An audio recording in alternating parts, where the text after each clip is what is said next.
पुरुष साँच्चीकै निराश हुँदैन या उसलाई पीडा हुँदैन? वर्ल्ड वाइडमा हेर्ने हो भने आत्महत्या मध्ये करिब 70% पुरुषहरूमा हुन्छ। तर पनि पुरुषको मानसिक स्वास्थ्यको विषयमा कुराकानी एकदमै कम गरिन्छ या बेवास्ता गरिन्छ। अझ हाम्रो समाजमा त एउटा वाक्य एकदमै प्रचलित छ, केटा मान्छे रुनु हुँदैन। तर प्रश्न यो आउँछ कि के साँच्चीकै पुरुषलाई दुखी नै हुँदैन या उसलाई पीडा नै हुँदैन?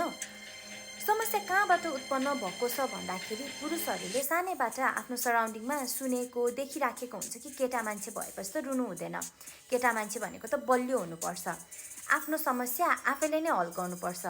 र यी सबै सामाजिक दबावका कारणले गर्दाखेरि उनीहरूले आफ्नो भावना दबाएर राखेका हुन्छन् र समयसँगै ती भावनाहरू डिप्रेसन, एन्जाइटी, एङ्गरमा परिवर्तन हुन सक्छ। नेपालमा पनि पुरुषको मानसिक स्वास्थ्यको विषयमा ठुलो समस्या बनेको छ।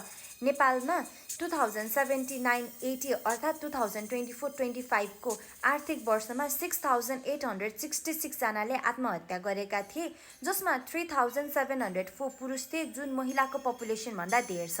औसत नेपालमा दैनिक लगभग 18 जनाले सुसाइड गरेको हुन्छ। अर्को अध्ययन अनुसार नेपालमा 15 वर्षदेखि 39 वर्षसम्मको पुरुषहरूमा लगभग 11% एन्जाइटी छ भने 2% डिप्रेसन देखिएको छ। यसले देखाउँछ कि मानसिक स्वास्थ्य समस्या साँच्चीकै र वास्तविक नै गम्भीर छ। पुरुषले आफ्नो समस्या वास्तवमा व्यक्त गर्न नसकेको कारण समाजले बलियो हुनुपर्छ भन्ने एक खालको अपेक्षा, कमजोरी देखायो भने त लाज लाग्ने डर, भावनात्मक कुराहरू कसरी गर्ने भनेर नजान्ने र मानसिक स्वास्थ्यको कम चेतना, त्यसैले धेरै पुरुषहरूले एक्लै सङ्घर्ष गरिराखेका छन्।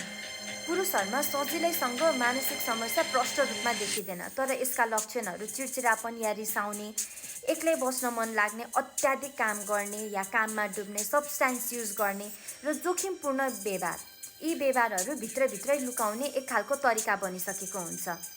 पुरुष पनि मानिस हो, उसलाई पनि डर लाग्छ, उसलाई पनि दुखाइ हुन्छ र उसलाई पनि सहाराको खाँचो हुन्छ। यदि तपाईँ या तपाईँको सराउन्डिङमा कसैलाई यस्तो खालको समस्या भएको छ भने खुलेर आवाज उठाउँ र प्रोफेसनलको हेल्प तुरुन्त लिनुहोस्।